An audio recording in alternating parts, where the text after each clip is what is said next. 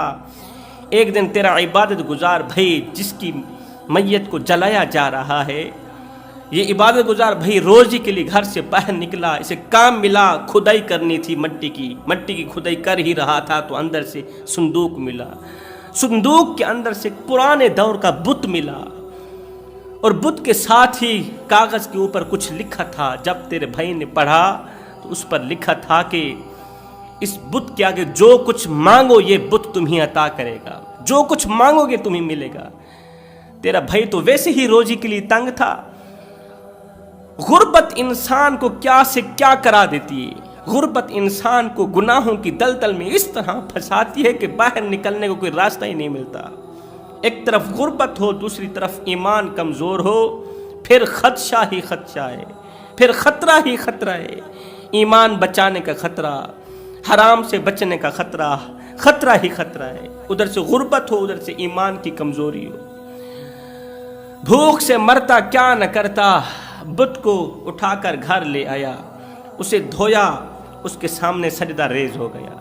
اللہ وحدہ لا شریک، سچے مذہب کو چھوڑ کر، سچے خدا کو چھوڑ کر، حقیقی مالک کو چھوڑ کر جھوٹے خدا کے آگے جھک گیا، روزی کے لیے، روٹی کے لیے، پیٹ کی خاطر، بچوں کے پیٹ کی خاطر، کیونکہ وہ بچوں کو روتا ہوا برداشت نہیں کر سکتا تھا۔ وہ کہتا تھا کہ میرا جگرا پھٹ گیا ہے، میں بچوں کو بھوکا نہیں دیکھ سکتا، میں بچوں کو پیاسا نہیں دے سکتا، روزے کے لیے مجھے دین سے ہٹنا بھی پڑے تو میں ہٹ جاؤں گا۔ بت کے آگے سجدہ ریز ہو گیا، پھر مجھے کہا تم بھی بت کے آگے سجدہ کرو، پھر ہم دونوں نے اس بت سے رزق مانگا۔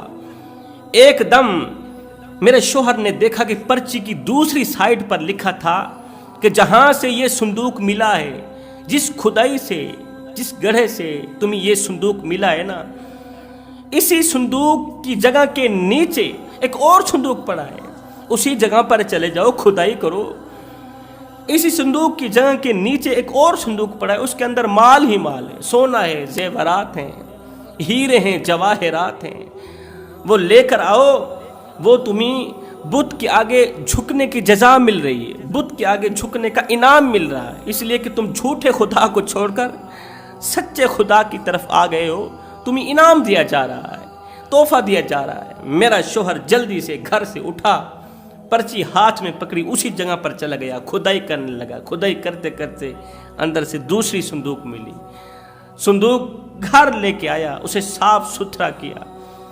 صندوق گھر لے کے آیا ہی تھا کہ باہر جا کر اعلان کر دیا کہ میں نے دین اسلام کو ترک کر دیا، ہندو مذہب میں داخل ہو گیا ہوں۔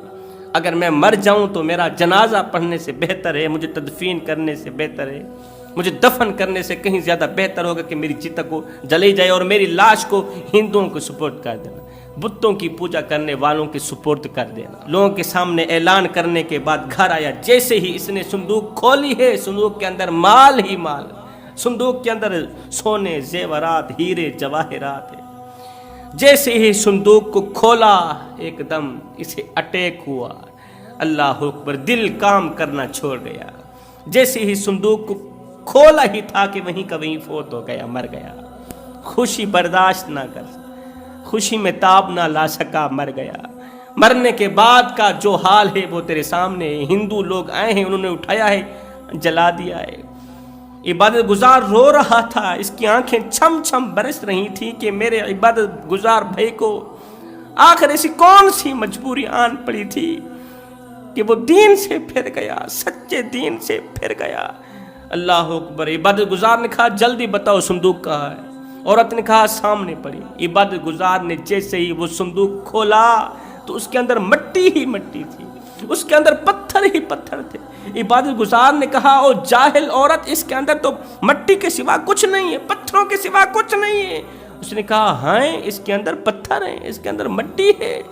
اللہ اکبر۔ عبادت گزار نے کہا او نادانو، آج سے 30 سال پہلے یہی صندوق میں نے بھی دیکھا تھا، ہائے ہائے، یہی مال میں نے بھی دیکھا تھا۔ دراصل مجھے شیطان ورغلا رہا تھا، شیطان نے مجھے ورغلایا، لیکن میرا ایمان مضبوط تھا، میرے بھائی کا ایمان کمزور نکلا۔